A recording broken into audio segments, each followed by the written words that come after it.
Hello student, my name is Rakesh Kumar. चलिए शुरू करते हैं आज का लेक्चर।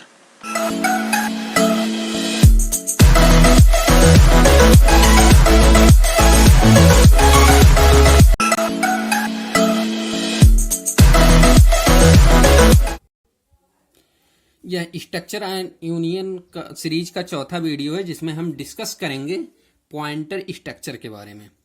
तो अब हम इसमें सीखेंगे कि स्ट्रक्चर को पॉइंटर में कैसे यूज करेंगे।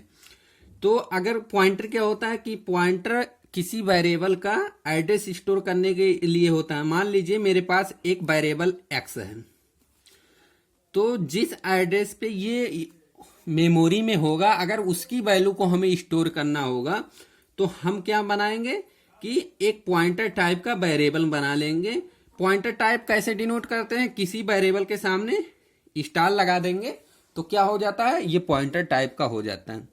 तो इसमें क्या होगा कि किसी वेरिएबल का एड्रेस स्टोर होगा, तो पीटीआर इक्वल एड्रेस ऑफ, कुछ इस तरीके से करते थे। सेम यही करने वाले हैं हम स्ट्रक्चर के साथ।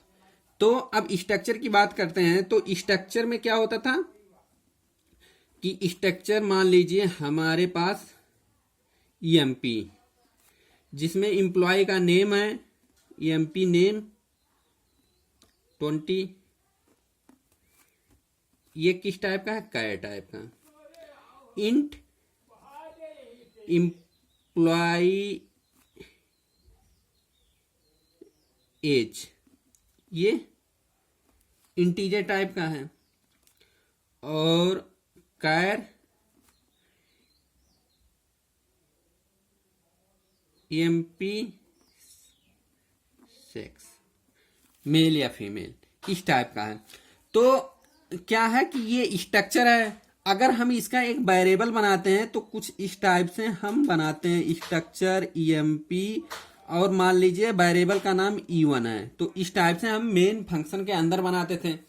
अगर हमें इसको एक्सेस कर, मतलब इसके पॉइंटर के रूप में दिखाना है, तो क्या करेंगे, हम उसी सेम जो एम्प्लॉय E1 वेरिएबल टाइप का स्ट्रक्चर है, सेम उसी डेटा टाइप से हम क्या करेंगे, पॉइंटर वेरिएबल डिक्लेयर करेंगे। जैसा कि पॉइंटर के बारे में हमें पता है कि पॉइंटर में अगर हम कोई पॉइंटर वेरिएबल डिक्लेयर करते हैं, उसमें उसी का एड्रेस आ सकता है जिस टाइप का डेटा टाइप का एड्रेस होगा। अगर पीटीआर वेरिएबल में बात करें तो सिर्फ इंटीजर टाइप के डेटा आ सकता है, मतलब एक्स का एड्रेस आ सकता है। अगर हम फ्लोट एक डिक्लेयर करें, फ्लोट वाई, तो अब इसमें पीटीआर में वाई का एड्रेस नहीं आ सकता, क्योंकि वाई किस टाइप का है, फ्लोट टाइप का है। जबकि पीटीआर किस टाइप का है, इंटीजर टाइप का है। तो इंटीजर में सिर्फ इंटीजर टाइप के डेटा टाइप की वेरिएबल का एड्रेस स्टोर हो सकता। उसी तरह अब हम देखेंगे कि स्ट्रक्चर के बारे में। तो ये स्ट्रक्चर किस टाइप का है, स्ट्रक्ट ईएमपी E1, मतलब ये स्ट्रक्चर वेरिएबल है। तो स्ट्रक्चर वेरिएबल के एड्रेस को स्टोर करने के लिए हमें स्ट्रक्चर टाइप का हमें डेटा टाइप होना चाहिए। तो यहां इसलिए स्ट्रक्चर टाइप का डेटा टाइप क्रिएट किया गया है। इतना समझ में आया। अगर अब हम क्या करेंगे कि अगर इसके मेंबर वेरिएबल को एक्सेस करना चाहेंगे, मेंबर पैरामीटर को या मेंबर वेरिएबल को एक्सेस करेंगे, तो सिंपल में हम क्या करते थे, जैसे E1 डॉट ईएमपी नेम, हम डॉट ऑपरेटर का यूज करते थे। अगर हमें ईएमपी नेम को एक्सेस करना है तो हम उस वेरिएबल के नेम से डॉट लगा के फिर क्या उस मेंबर वेरिएबल का नाम लिख के एक्सेस करते थे।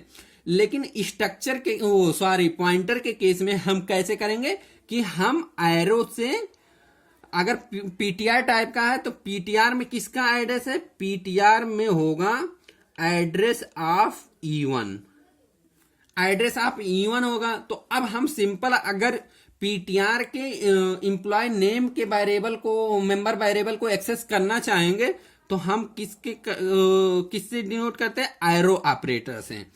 एरो ऑपरेटर से अगर हमें नेम को ही एक्सेस करना है तो पीटीआर एरो ईएमपी नेम, इस टाइप से हम एक्सेस करेंगे पॉइंटर स्ट्रक्चर में। तो हम सिंपल सा क्या कर रहे हैं, जहां हम डॉट ऑपरेटर यूज करते थे वहां एरो बेसिकली कीबोर्ड में कैसे प्रेस करेंगे, कीबोर्ड में एरो का कोई साइन नहीं होता, तो एरो को कीबोर्ड में प्रेस करने के लिए हम माइनस और ग्रेटर देन साइन ये लगाएंगे। समझ में आ गया होगा। अब पूरे इस स्ट्रक्चर पॉइंटर को हम किससे देखने जा रहे हैं, एक एग्जाम्पल से देखने जा रहे हैं। तो मान लीजिए हमें इसको एग्जाम्पल से समझना है, तो यहां देखें 2 हेडर फाइल लगाए हैं, studio.h और conio.h। उसके बाद क्या है, एक हम स्ट्रक्चर डिक्लेयर किए हैं जिसका नाम है स्टूडेंट।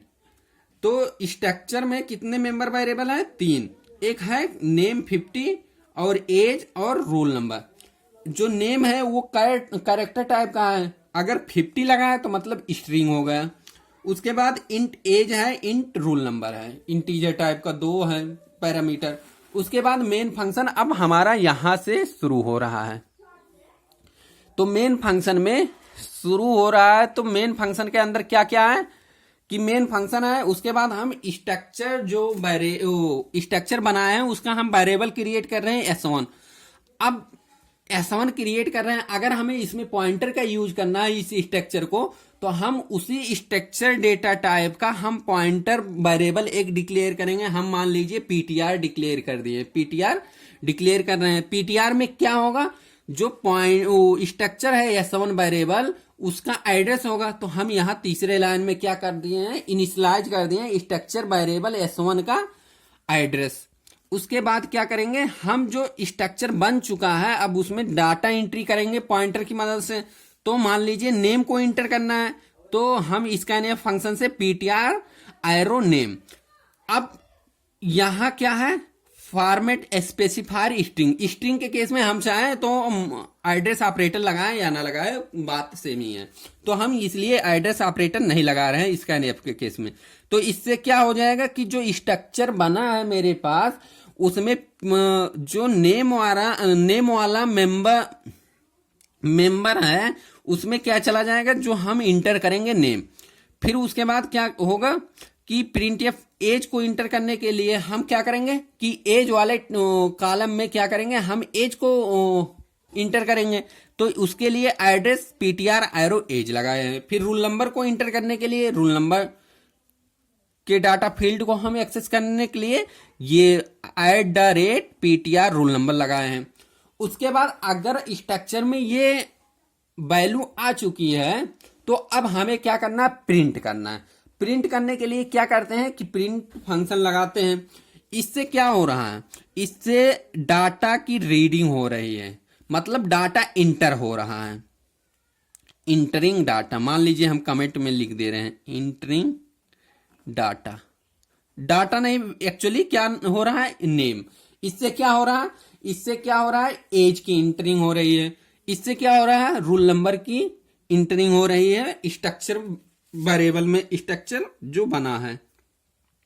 उसके बाद स्ट्रक्चर में अगर डाटा आ चुका है, अगर हमें इसको प्रिंट करना है तो हम सिंपल एक फंक्शन लगाएंगे जिससे हम प्रिंट करेंगे, प्रिंट या फंक्शन। तो मान लीजिए हाँ, पहला लाइन क्या प्रिंट होगा, इंटर डिटेल आर, जो डिटेल है हम प्रिंट करना चाह रहे हैं उसके बारे में ये लगा दिए हैं। उसके बाद हमें नेम को प्रिंट करना है, तो नेम के रिस्पेक्ट में पॉइंटर वेरिएबल से अगर करना है तो ptr name, ptr arrow name. तो इससे क्या होगा कि नेम वाले जो स्ट्रक्चर में जो वैल्यू होगी वो प्रिंट होके आ जाएगा। उसके बाद एज को प्रिंट करना है, तो एज वाले स्ट्रक्चर के अंदर जो डाटा होगी वो इससे एज वाले एज के रिस्पेक्ट में आ जाएगा, प्रिंट हो गया। उसी तरह से रूल नंबर भी आ जाएगा। तो ओवरऑल क्या हो जाएगा, जो स्ट्रक्चर में डाटा इंटर हुआ था वो ओवरऑल प्रिंट होके आ चुका है। तो हमें लगता है कि पॉइंटर स्ट्रक्चर समझ में आ चुका होगा। तो वीडियो को खत्म करने से पहले इस वीडियो का QTV पूछ लेते हैं। QTV का मतलब question of this video. Question of this video ये है कि इस जो पूरा प्रोग्राम है इसका आउटपुट क्या होगा। कमेंट सेक्शन में इस QTV का आंसर आप लोग कमेंट बॉक्स में आंसर कीजिए और इस वीडियो को ज्यादा से ज्यादा शेयर करिए। वीडियो देखने के लिए थैंक यू।